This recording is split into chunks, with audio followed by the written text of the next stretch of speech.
পার্কে এসে আর বোটে চাপতে গিয়ে যে আমাদের সাথে এরকম ঘটনা ঘটবে সত্যিই ভাবতে পারিনি। ভিডিওটা লাস্ট পর্যন্ত দেখো, বুঝতে পারবে। হ্যালো এভরিওয়ান, রিমাস লাইফস্টাইলে তোমাদেরকে অনেক স্বাগতম।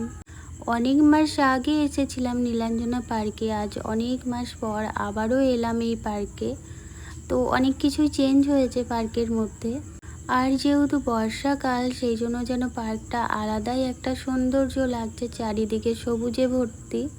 পার্কে আসলে যেন মনটাও বাচ্চাদের মতো হয়ে যায়। পার্কে ঢোকার সময় তো এন্ট্রি টিকিট লাগে, আর টিকিটের দাম হচ্ছে 30 টাকা করে। আমরা দিয়েছিলাম 500 টাকা। তো আমরা চেঞ্জ নিতে ভুলে গেছিলাম, পার্কে চলে এসেছি ভেতরে, হঠাৎ মনে পড়লো চেঞ্জ তো নেওয়া হয়নি। সেই জন্য আবার পার্ক থেকে বেরিয়ে টিকিট কাউন্টারে যেতে হলো। ওখানে গিয়ে বললাম যে আমরা এরকম টিকিট কেটেছি, টাকা রিটার্ন নিতে ভুলে গেছি। তো কাকুটা ভালো ছিল, টাকা আবার ব্যাক দিয়ে দিয়েছিল, টিকিটের টাকা রেখে বাকি টাকাটা ব্যাক করে দিয়েছিল। তিনি যদি না মানতেন যে না টাকা দিয়ে দিয়েছি, তাহলে হয়তো আর কিছু করার থাকতো না, এভাবেই পার্ক থেকে ঘুরে চলে যেতে হতো। আর এই যে বেড়ার উপরে গাছটা দেখছো, ওটা ছিল আঙ্গুরের গাছ, আর এখানে ঘোড়াও থাকে। পার্কের ভেতরে ঢুকে চারিপাশটা এত সুন্দর সবুজ হয়ে আছে, দেখে যেন চোখ জুড়িয়ে যাচ্ছে। আর এমনিতেও আমি অনেক গাছপালা ভালোবাসি। আর দেখো পাশেই রয়েছে ডুন টেকনো স্কুল, দুই পাশে গাছ লাগানো, মাঝখানে রাস্তা, বেশ ভালোই লাগছিল হেঁটে যেতে। রাস্তার দুপাশে শুধু ফুল বা সিনারির যে গাছ সাজানো থাকে সেই গাছ নেই, এখানে ফলেরও গাছ আছে, অনেক ফলের গাছ, আম, বাতাবি লেবু, সবেদা, অনেক সুন্দর সুন্দর ফলের গাছ আছে। আর গাছগুলোতে ফলও হয়ে আছে। যেদিন আমরা গেছিলাম সেদিন পার্কে প্রচণ্ড ভিড় ছিল, এর আগেও যখন গেছিলাম তখনও পার্কে প্রচণ্ড ভিড় ছিল। এই পার্কটায় সব সময় অনেক ভিড় থাকে, আর অনেক মানুষ এখানে বসে, টাইম কাটায়, মজা করে, খুব ভালো। আর অনেকটা বড় পার্কটা, সবাই নিরিবিলিভাবে টাইম কাটাতে পারে এখানে। আর বাচ্চাদের তো আলাদাই মজা লাগে, এই যে সিনারিগুলো, কার্টুন জিরাফ, গন্ডার, বাঘ, বক, এই যে জিনিসগুলো বাচ্চাদের মেন আকর্ষণ এগুলোর মধ্যে। আর বিশেষ করে তো আছে দোলনা, স্লিপার। আমরা তো বড় হয়ে গেছি, কিন্তু তবুও যেন পার্কে আসলে ওই দোলনাটাই মনটা বেশি টানে, যে কখন যাব দোলনায় চড়তে। তো সেই জন্য আমরাও দেখো রাক্ষসের মুখের ভেতর দিয়ে চলে গেলাম দোলনার কাছে, দোলনায় চড়বো বলে।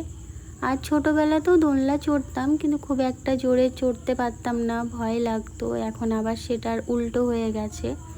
আর এখানে সিনারিটা দেখো, এত সুন্দর লাগছে ভিউটা। আর এই যে যে গাছগুলো রয়েছে, গাছগুলো কী গাছ বলো তো, কমেন্ট করে জানিও। এই গাছটা দেখো, মনে হচ্ছে সুপুরি গাছ, কিন্তু সুপুরি গাছ নয়, লাল লাল ফল ধরে আসছে খেজুরের মতো। তো আমি বুঝতে পারছি না এটা খেজুর গাছ কি সুপুরি গাছ।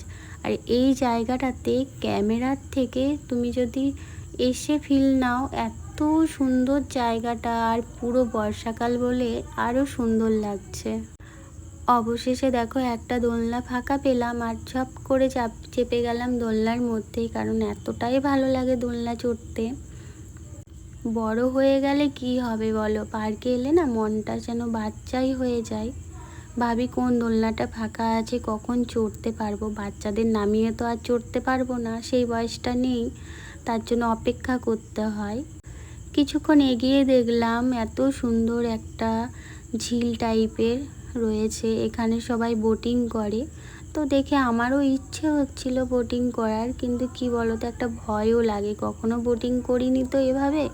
এই জায়গাটায় সবাই দাঁড়িয়ে দৃশ্যটা দেখছে, এত সুন্দর, সবাই বোট করছে সেই সব দেখছে। আর অনেক খেলনা আছে বাচ্চাদের, যেগুলোতে উঠতে গেলে টাকা লাগে, এন্ট্রি ফিস আলাদা। আর এখানে আলাদাভাবে টাকা লাগে যে দোলনাগুলোই তোমরা চাপবে। অবশেষে আমরাও চলে এলাম বোটে চাপার জন্য। দিন আমাকে দিন, আপনি বসুন, তারপরে আমি ওকে দিচ্ছি আপনাকে। বোটে তো চেপে পড়েছি, কিন্তু বোটের যে হ্যান্ডেলটা কোন দিকে ঘোরালে কোন দিকে যায় সেটা আর বুঝতে পারছি না। তারপরে দেখো কোনো রকমে এদিকে ঠোকা যাচ্ছে, ওই দিকে লেগে যাচ্ছে, এইভাবে যেতে যেতে কোনো রকমে যেখানে বোটটা চেপেছি সেখানে কোনোভাবে নিয়ে গেলাম। এত ভয় লাগছিল, আর বোটটা ঠিকভাবে চালাতেও পারছিলাম না। আর লাস্টে দেখো বোট দিয়ে এলাম বাইরে এসে দেখছি একজন গান করছে। তো যাই হোক বেরিয়ে পড়লাম পার্ক থেকে। আর বোটে চড়তে তো অনেকটাই ভয় পেয়েছি। আর আজকের ভিডিওটা এইটুকুই ছিল। ভালো লাগলে অবশ্যই লাইক কমেন্ট শেয়ার করতে ভুলবে না। টাটা।